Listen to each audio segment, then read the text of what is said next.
Oke, kita mulai dengan materi pertama yaitu definisi dari sebuah limit fungsi. Nah, limit fungsi itu apa sih sebenarnya? Limit adalah suatu konsep matematika yang digunakan untuk mencari sebuah angka yang mendekati dari hasil yang tidak terdefinisi. Tidak terdefinisi itu apa? Itu adalah akan dijelaskan nanti di slide selanjutnya, tapi yang penting adalah limit itu digunakan ketika kita ingin mencari suatu bilangan yang mendekati dari bilangan yang tidak terdefinisi ini. Karena ya kalau bilangannya aja tidak terdefinisi, tidak ada, kita kan nggak bisa tuh mencarinya. Nah, kita menggunakan konsep limit untuk mencari bilangan yang mendekati dari bilangan tersebut. Mungkin agak susah kalau menggunakan teori, jadi izinkan saya untuk menggunakan sebuah cerita saja. Misalnya kita ingin menghitung kecepatan mobil yang melaju sangat cepat tepat sebelum dia menabrak sebuah tembok. Kalau dia udah nabrak, kan dia menjadi 0 kecepatannya. Nah, kita ingin mencari kecepatannya tepat sebelum dia menabrak. Nah, kan kalau kita hitung secara langsung, itu kan impossible, tidak mungkin dapat angkanya dan tidak terdefinisi. Kita dapat menggunakan konsep dari limit fungsi untuk mencari angka tersebut, angka yang mendekati dari angka tidak terdefinisi tersebut sebelum dia menabrak tembok dan menjadi 0. Nah, kita lanjut. Di sini ada cara membaca sebuah limit fungsi, yaitu limit x mendekati a dari fungsi fx sama dengan L, di mana L ini adalah biasanya angka yang kita ingin cari. Ya, lanjut.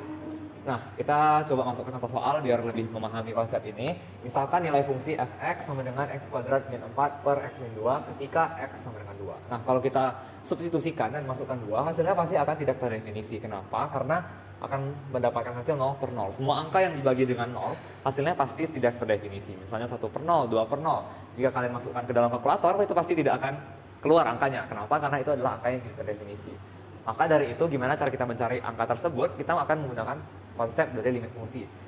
Di sini yang di-highlight adalah tetapi setiap bilangan atau nilai x yang mendekati 2 dari kiri dan kanan memperoleh hasil yang valid. Jadi untuk mencarinya kita harus menggunakan bilangan yang mendekati 2 di sini dari sisi kiri maupun kanan dari bilangan Cartesius. Maksudnya apa? Kita coba ke selanjutnya.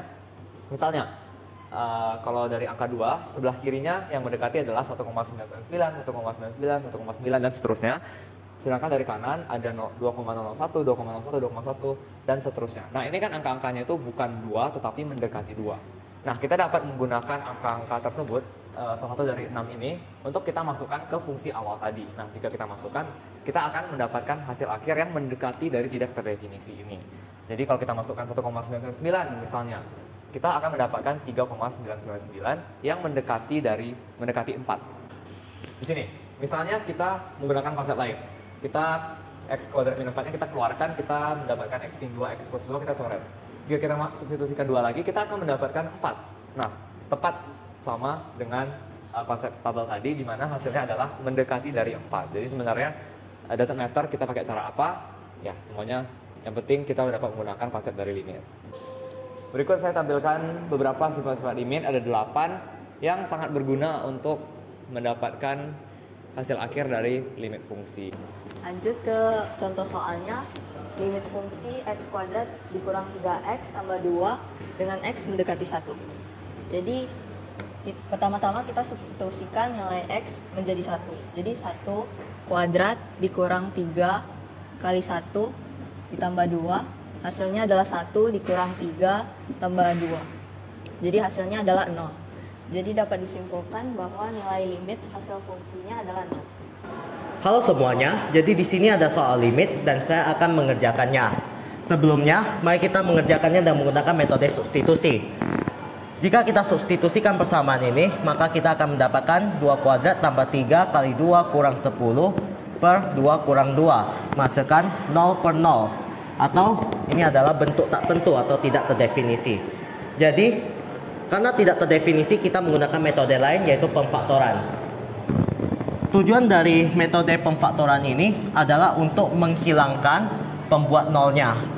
Pada persamaan ini, yang merupakan pembuat nolnya adalah x kurang 2 ini.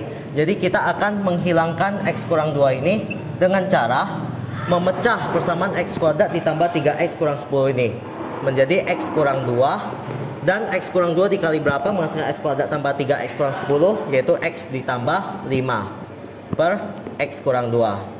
Di sini kita lihat x kurang 2 dan di sini ada x kurang 2. Jadi kita bisa coret menyisakan limit x tambah 5. Kemudian kita substitusikan nilai X sama dengan 2 ini ke persamaan ini. Menghasilkan 2 ditambah 5 sama dengan 7.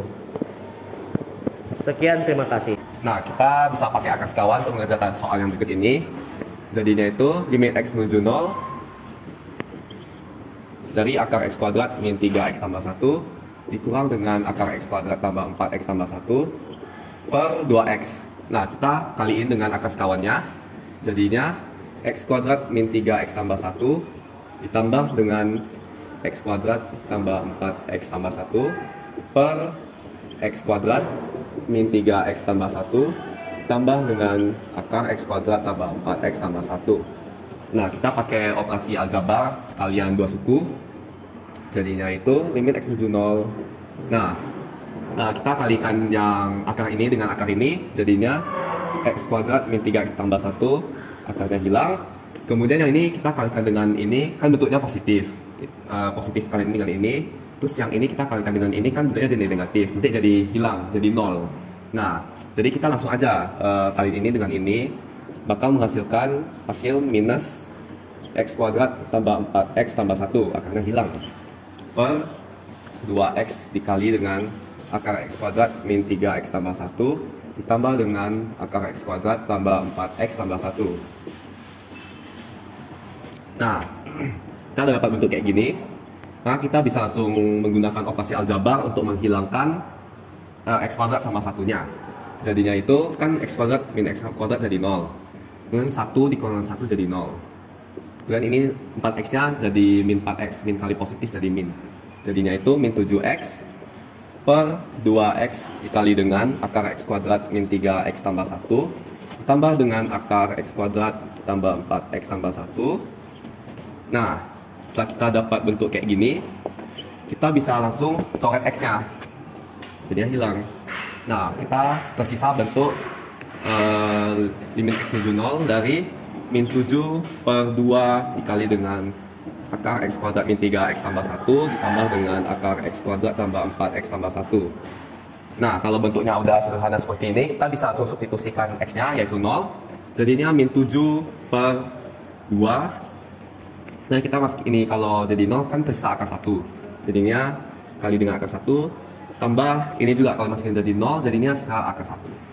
Tambah akar 1. Nah, akar 1 itu kan 1, kita jumlahin dapat 2 ya, min 7 per 2 kali dengan 2, hasilnya menjadi min 7 per 4. Sekian dari saya, terima kasih. Nah, kita tuh yang pertama tuh harus mencari pangkat tertinggi terlebih dahulu.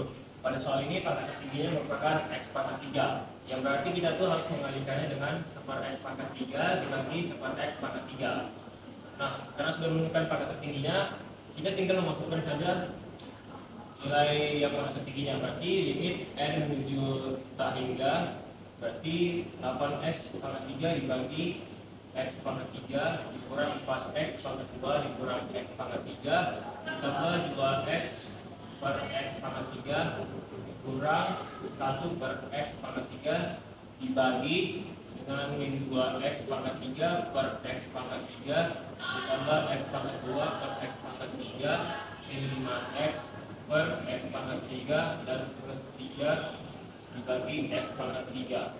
Nah, yang perlu kita tahu itu jika di sini kan sama nih X pangkat 3 dan X pangkat 3, berarti ya tinggal bisa coret, yang ini sama coret. Yang ini kan jadinya kan hasilnya kan 8 per min 2. Ini jadinya kan harusnya jadi apapun ya.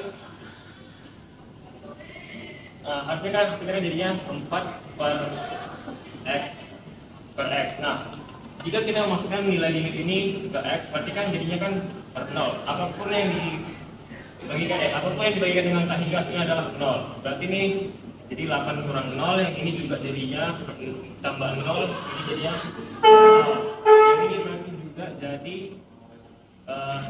plus 0 kurang 0 dan plus 0. Jadi samanya dengan 8 per min 2, yang hasilnya min 4. Jadi di sini kita ada pertanyaan, jumlah rata-rata roti yang diharapkan untuk dihasilkan oleh setiap buruh setelah bekerja untuk waktu yang sangat lama.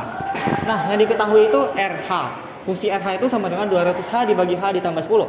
R merupakan jumlah rata-rata roti yang dihasilkan pada hari ke, dan H merupakan hari ke. Nah, di sini yang perlu kita pentingkan itu adalah waktu yang sangat lama. Jadi waktu yang sangat lama ini harus kita perhatikan. Nah, untuk membuat ini dalam bentuk matematika, kita bisa saja nulis ini dengan limit H mendekati tak terbatas dari fungsi RH. Karena kita ingin tahu jumlah rata-rata roti yang dihasilkan, yaitu merupakan RH. Dan waktu yang sangat lama berarti hanya itu sangat lama. Jadi hanya bisa kita bilang tak terbatas. Nah, di sini kita langsung saja mensubstitusikan nilai dari fungsi RH, yaitu sama dengan limit H mendekati tak terbatas pada 200 dikali H, semuanya dibagi dengan H tambah 10. Nah, sebelum kita memasukkan nilai H yaitu sama dengan tak terbatas, kita harus memperhatikan dulu. Kalau misalnya kita memasukkan nilai dari H sama dengan tak terbatas, maka kita akan mendapatkan 200 dikali tak terbatas dibagi tak terbatas tambah 10. Itu merupakan tak terbatas dibagi tak terbatas. Dan hal tersebut merupakan bentuk dari limit tak tentu. Oleh karena itu, kita harus menyederhanakan dulu untuk menghilangkan H pada bagian atas. Kalau misalnya kita menghilangkan H pada bagian atas, maka kita bisa mendapatkan bentuk dari limit yang tentu. Nah, jadi ini kita bagikan semuanya dengan H per H. Jadi ini sama dengan di bawahnya limit dari H mendekati tak terbatas pada 200 dibagi 1 tambah 10 per H. Ini kita bagi H, bagi H, bagi H. Nah, kalau sudah dapat kayak gini, kita udah boleh memasukkan nilai H, yaitu tak terbatas. Kita langsung saja memasukkan 200 dibagi 1 tambah 10 dibagi tak terbatas. Yang perlu kita perhatikan, kalau misalnya kita memiliki angka yang dibagi dengan tak terbatas, maka semua angka itu dapat langsung dibilang 0. Jadi apapun yang dibagi dengan tak terbatas sama dengan 0. Oleh karena itu ini merupakan 200 dibagi 1 tambah 0, yaitu sama dengan 200. Jadi sekian dari penyelesaian soal ini. Jumlah rata-rata roti yang diharapkan untuk dihasilkan setelah buruh bekerja dengan waktu yang sangat lama adalah 200.